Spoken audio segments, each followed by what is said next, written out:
Et si vous écoutiez Somnifère confortablement installé sur un oreiller à mémoire de forme pour encore plus de relaxation. Merci lesoreillerpaul.fr de soutenir ce podcast. Plus d'infos et un code promo en description de cet épisode. Somnifère, le podcast. Somnifère, c'est un podcast en 2 parties. D'abord une courte séance de relaxation conçue pour vous préparer au sommeil, suivie d'une histoire à dormir debout qui vous fera tomber dans les bras de Morphée. Disponible à l'écoute chaque soir, dès 19h, sauf les vendredis et samedis soirs.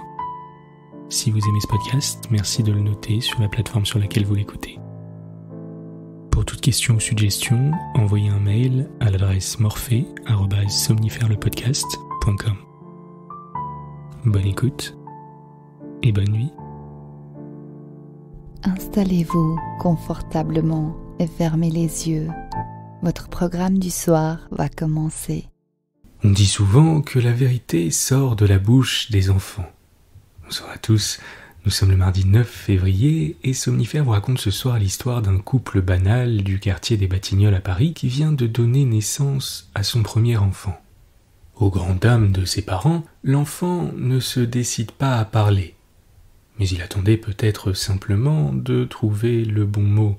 Il s'agit d'une histoire d'Émile Bergerat intitulée « Le premier mot ». Un bonne nuit tout spécial ce soir à Marilyn de Cassis, Inès de Sanary-sur-Mer et Mélissa de Rueil-Malmaison, et merci d'avoir partagé Somnifère sur vos réseaux sociaux. Plus d'infos en description de cet épisode. Je vous souhaite une excellente nuit et maintenant place à notre séance de relaxation. La séance de relaxation.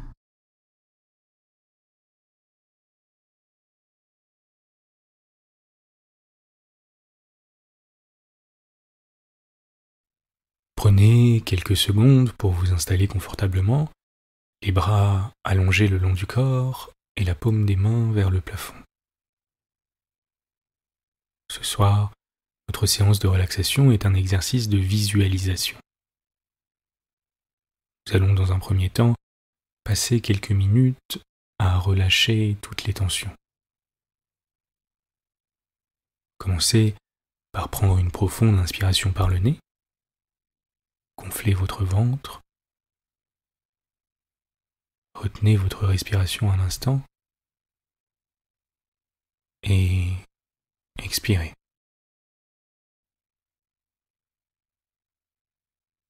À nouveau, prenez une profonde inspiration par le nez. Gonflez vos poumons cette fois. Retenez votre respiration un instant. Et expirez par la bouche, à votre rythme. Commencez par relâcher complètement votre visage. On a souvent tendance, sans s'en rendre compte, à crisper la mâchoire, à froncer les sourcils, à plisser le front. Prenez quelques instants pour détendre tous les petits muscles de votre visage.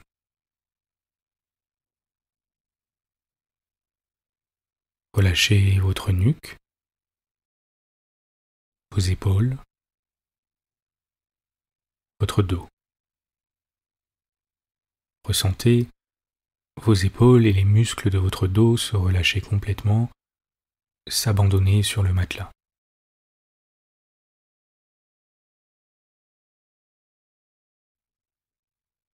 Vos bras et vos mains sont confortablement posés sur le matelas, calmes et détendus. Détendez votre poitrine, votre ventre, vos fesses et votre zone pelvienne.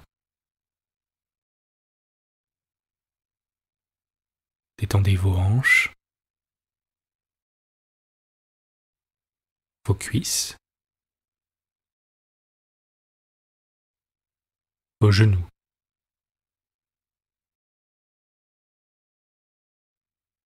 Vos mollets, vos pieds,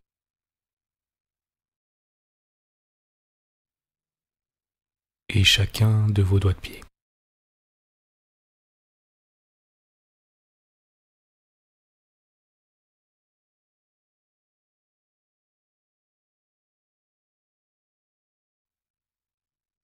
Prenez un moment pour vous imaginer en train de faire une activité que vous aimez et qui vous rend vraiment heureux. Par exemple, jouer d'un instrument, faire du ski, danser, écrire ou quoi que ce soit d'autre. Ça peut être également quelque chose que vous n'avez jamais fait mais que vous souhaitez essayer, comme faire de la luge, naviguer un bateau, aller dans l'espace, chanter sur scène ou quoi que ce soit d'autre.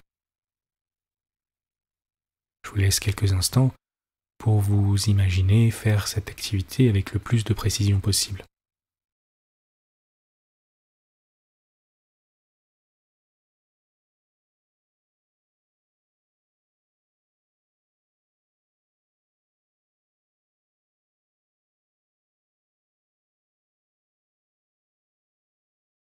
À présent, portez votre attention sur vos sens, et dans un premier temps, sur les odeurs. Si vous êtes sur un bateau, ce peut être l'air pur de l'océan. Si vous êtes sur une scène de théâtre, ce peut être l'odeur du vieux bois et des dossiers matelassés.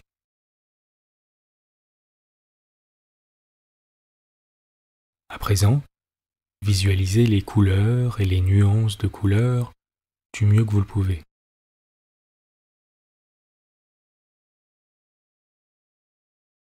Concentrez maintenant votre attention sur les sons que vous entendez, peut-être le bruit des vagues, peut-être une douce musique.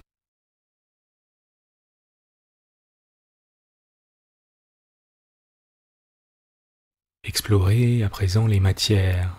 Imaginez les sensations physiques du mieux que vous le pouvez, le vent contre votre peau, votre main contre un objet, etc. Observez à présent les gens qui vous entourent, s'il y en a. Tâchez de rendre cette expérience la plus réaliste possible.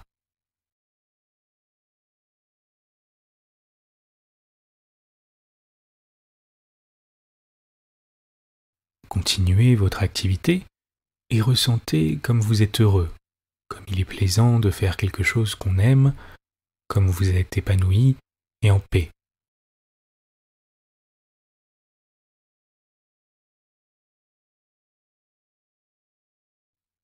Prenez un moment pour observer vos sensations et vous concentrer sur l'air qui entre et sort de vos poumons.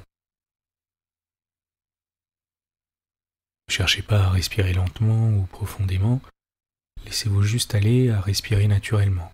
Laissez ce calme mental et cette sensation d'épanouissement vous envahir, à mesure que votre corps s'enfonce de plus en plus dans le matelas.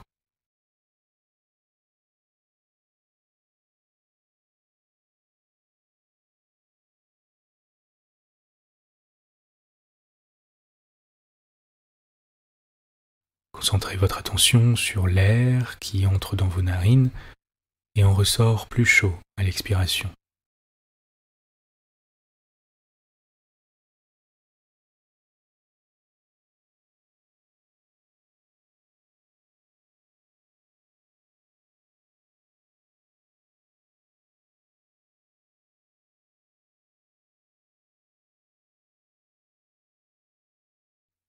Vous êtes calme et détendu.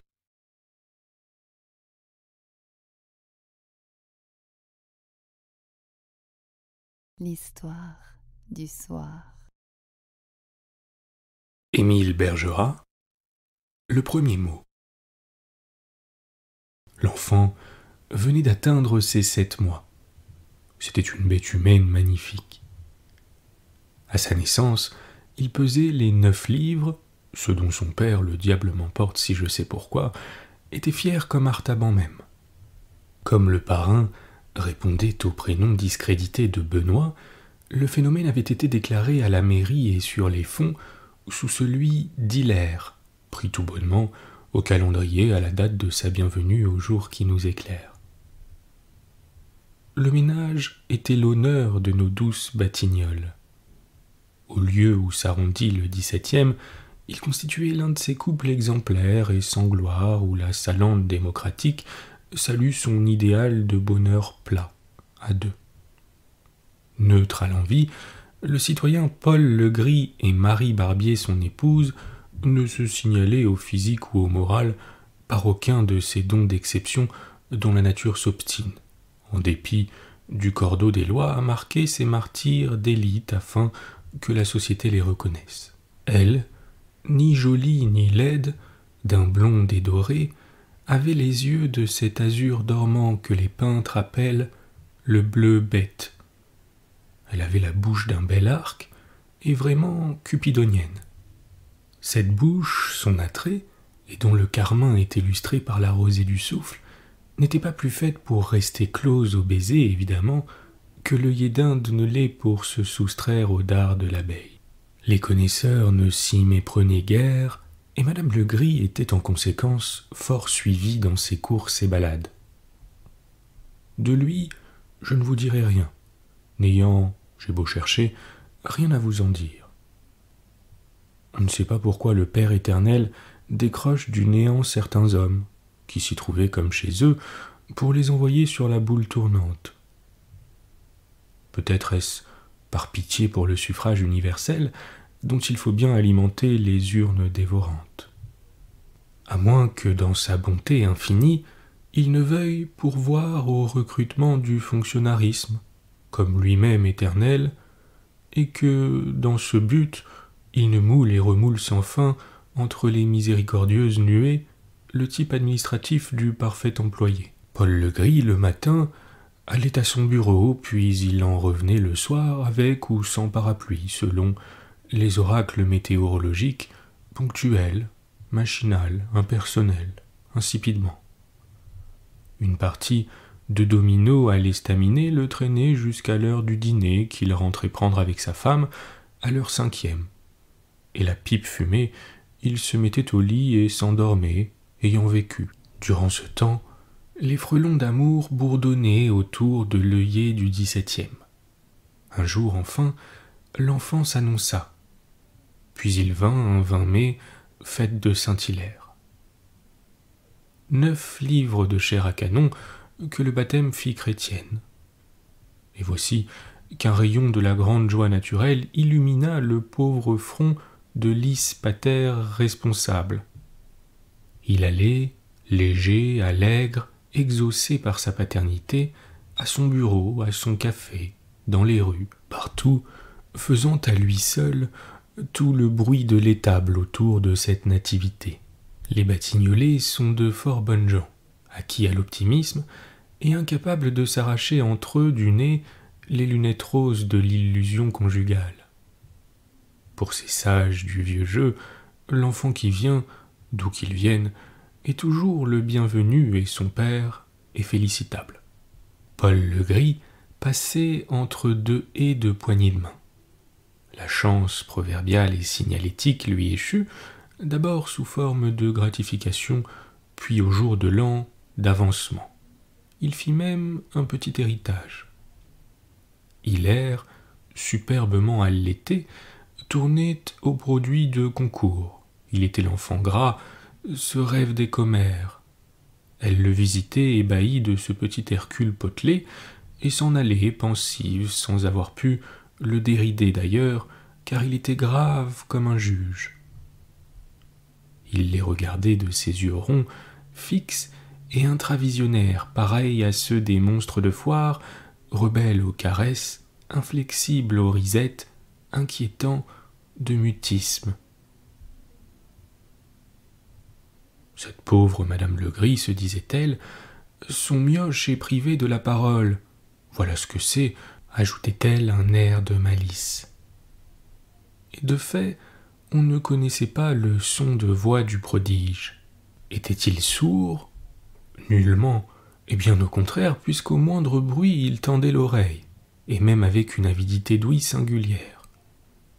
Ainsi ne s'endormait-il qu'au prix d'une chanson maternelle, et la cacophonie des pianos circonvoisins déchaînés le tenait-elle en pur état d'extase. C'était jusqu'à ce point que dans ses soliloques au long des rues, lys pater se demandait s'il n'avait pas, lui, modeste rond de cuir, donné un autre Mozart à la France. Quant au verbe, point, et la petite bouche en restait vide, quoique épanouie comme celle de sa mère, et déjà enchâssée de quenottes. D'où provenait cette anomalie, si comme la faculté le professe, le mutisme n'est que la conséquence de la surdité. Dans leur souci grandissant, les parents se décidèrent à consulter l'un des docteurs de cette faculté. Il inspecta l'enfant, contrôla le jeu de ses organes, et n'y découvrant rien que de rationnel, conclut à quelques retards de l'intellect, expliqués d'ailleurs scientifiquement par la prépondérance hyperphysique de la matière. « S'il ne parle pas, déclara-t-il, il parlera, et qui sait, comme Démosthène peut-être. En attendant, exercez-le et tirez un peu au dehors l'âme tapie derrière cette masse adipeuse et qui paraît si garée de la pensée. » Très bien, fit le père. Il ne sera pas dit que j'ai mis au monde une brute. Dans 8 jours, il dira papa ou j'y perdrai mon nom de Paul Legris. Et il se mit sans répit à la besogne. Ce fut en vain, il dut le reconnaître et s'en désespérer. Hilaire récalcitrait à toute imitation de son formulé. Même ce vocable, initial en toute langue humaine, premier exercice de la phonation, diphtongue quasi animal encore et plutôt cri que mot, papa, ne frappait les méninges du jeune anthropoïde, ou du moins ne s'y répercutait. Il demeurait lèvres closes et le regard creux. « Jamais il ne parlera, déclara Paul Legris à sa femme, et j'y renonce. Qu'est-ce que c'est que ce bipède-là? L'as-tu fait avec une statue? Il dira donc maman, jura la mère, et je m'en charge. Les phoques le prononcent, raisonnait-elle, et ils ne sont que des phoques. Il n'est point jusqu'à des poupées de caoutchouc ou de bois dont la mécanique n'obtienne l'émission réitérée de la double syllabe, à plus forte raison l'amour maternel. Qu'il se refuse au papa soit, mais aux mamans, impossible, fût-il enfant du diable. La lutte fut longue et acharnée, car Marie Barbier souffrait en son orgueil de mère du babil à sous-entendu des commères.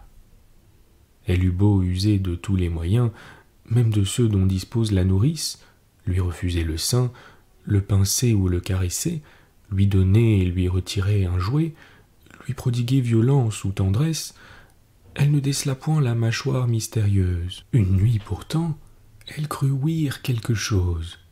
Elle sauta du lit et pieds nus vint au berceau.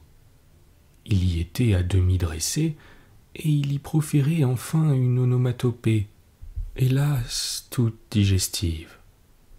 Ce balbutiement éructatoire n'était encore que le principe imitatif du langage, mais il ouvrait les champs verts de l'espérance. Elle réveilla son mari. Hilaire a dit « Bouh, viens vite !» Mais lys pater avait perdu la foi. « Je m'en bats l'œil, grommela-t-il, c'est un idiot. » Et il se retourna, le front dans la ruelle. Le temps courut et ramena l'anniversaire du mariage, qu'on commémore encore dans les naïves Batignolles. Un petit Balthazar annuel assembla autour de la bourriche d'huîtres et de la fiasque de champagne les amis et les commères, convives ordinaires et réciproques de la fête de famille. Élargie de ces 2 rallonges, la table décorée de toutes les fleurs de la saison semblait une corbeille de square, et comme il sied chez les petites gens, en pareille occurrence, le traiteur fut chargé de la direction d'une bataille gastronomique que je n'ai pas à vous décrire. Elle se termina dans cette exaltation des toasts qui mêle à toutes nos joies intimes l'apothéose de la République, et l'on allait la consacrer par des modulations sur le thème de la Marseillaise, lorsque les dames eurent l'idée d'y associer Hilaire, que le bruit des coupes entrechoquées avait d'ailleurs réveillé dans sa Barcelonnette. Elles la portèrent en chemise, et dans sa nudité chérubine d'ange fessu, elles le disposèrent au milieu des fleurs. Il ouvrait sur elle son regard intérieur, où l'âme obscure se heurtait comme une chauve-souris à une vitre. Tout à coup, il desserra les lèvres, sembla voir son père pour la première fois, lui sourit, et d'une voix de cuivre, il fit « Cocu ». Hilaire le Gris est aujourd'hui anarchiste. Bonne nuit. Bonne nuit.